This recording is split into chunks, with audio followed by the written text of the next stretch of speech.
இந்த மாதிரி யூஸ் பண்ணி வீடியோ பண்ணுறதுக்கு எனக்கு ரொம்ப ஹாப்பியாக இருக்குது. நான் பாட்டுக்கு ஷார்ட்ஸாக நிறையா எடுத்துகிட்ருக்கேன்.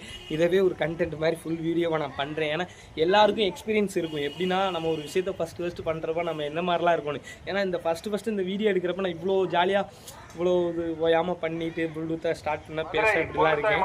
நீ போக போக நம்மளும் மெச்சூர் ஆகிக்கும்ல, இது ஒரு பெரிய விஷயம்ன்ற மாதிரி. இது எனக்கு ஃபஸ்ட் டைம்ன்றனால நான் ரொம்ப ஹாப்பியாக இருக்கிறதால இந்த மாதிரி வீடியோ எடுத்துகிட்ருக்கேன். இதுவே நம்ம ஒரு கண்டென்ட்டாக பண்ணலாம். இந்த பின்னாடி வந்து பேக்ரவுண்ட் வாய்ஸ் வரதால நான் பேசுகிறது தெளிவாக கேட்காதுன்னு நினைக்கிறேன்.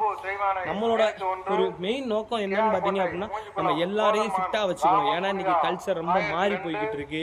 ஈஸியாக வந்து ஒரு சின்ன தலைவலினா ஒரு மாத்திரை போடுறதும், ஈஸியாக ஒரு சின்ன இருமல்னா ஒரு டானிக்கை குடிக்கிறதுமா போயிடுச்சு. ஒரு சின்ன தலைவலி அப்படின்னா நீங்கள் கொஞ்ச நேரம் படுத்து எழுந்திரிச்சாலே உங்களுக்கு சரியாயிரும். இல்லைன்னா கொஞ்சம் சூடாக ஒரு டீ குடிச்சாலே சரியாயிரும். ஆகுனா மாத்திரை போடுறது. அதே போல் பார்த்தீங்கன்னா இருமல்னா கொஞ்சம் மிளகு பாலில் கொஞ்சம் மஞ்சத்தூள் போட்டு குடிச்சாலே சரியாயிருன்றதான் நம்ம கிராமத்தில் இருக்கிற மக்களோட மைண்ட் செட். ஆனால் இன்னைக்கு சிட்டியில் இருக்கவங்க சின்ன ஒரு இதுனா உடனே போய் ஒரு இன்ஜெக்ஷனை போட்டு வந்து ரெஸ்ட் எடுங்க சரியாயிரும்.